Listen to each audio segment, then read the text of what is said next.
एक ज़माने में एक खुशहाल सल्तनत में एक अक्लमंद और आदिल बादशाह की हुकूमत थी जिसके 3 शहजादे थे। ये नौजवान जिनका नाम असद, सुल्तान और बाबर था, अपनी बहादुरी, जहानत और दर्दमंदी की वजह से पूरे मुल्क में मशहूर थे।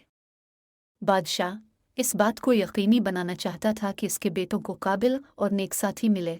उनकी शादियों के लिए 3 शराइत रखी। पहली शर्त यह थी कि आने वाली दुल्हनें कम नसीबों के साथ मेहरबानी और फराखदिली का मुजाहिरा करें, आम लोगों की हालत जार पर हमदर्दी का मुजाहिरा करें। दूसरी शर्त यह थी कि दुल्हनें अच्छी तालीम याफ्ता हों और इल्म व दानिश की कदर करते हुए फ़नून व उलूम की गहरी समझ की हामिल हों।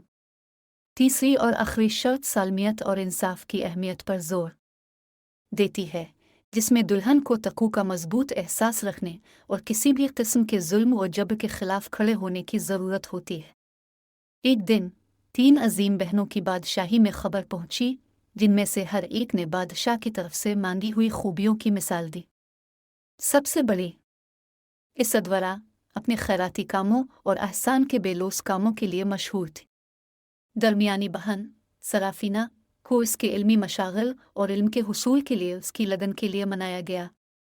सबसे कम उम्र अरबेला इंसाफ को बरकरार रखने और मजलूमों के हुकूक की हिमायत करने के लिए इसके गैर मुतज़लज़ल अज़्म के लिए सराहा गया। किस्मत के मुताबिक 3 शहजादों ने एक शाही तकरीब के दौरान तीनों बहनों का सामना किया और ये फौरी तौर पर वाज़ेह हो गया कि वो एक दूसरे के लिए मुकद्दर थे।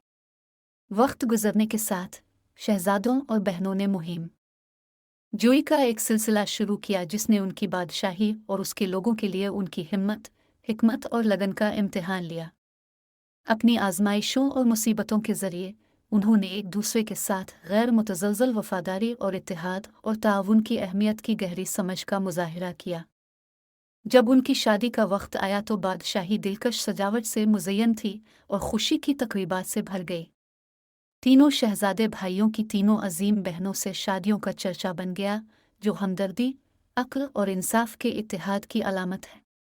नौबियाहता जूले ने अहद किया कि वो अपने वालिदैन की नक़दार को बरकरार रखेंगे और एक मुनसिफाना और खुशहाल ममलकत की तश्कील के लिए मिलकर काम करेंगे, जहाँ सब हम आहंगी और अमन से रह सकी। 3 शाही बेटों की कहानी और तीनों अजीम बहनों से उनकी शादियाँ ममलकत में एक अफसाना बन गई, जो कि एक बेहतर और ज़्यादा मुनसिफाना मुआशरे की तामीर में महब्बत, नेकी और इत्तेहाद की पायदार ताकत के सबूत के तौर पर नस्ल दर नस्ल गुजरी है।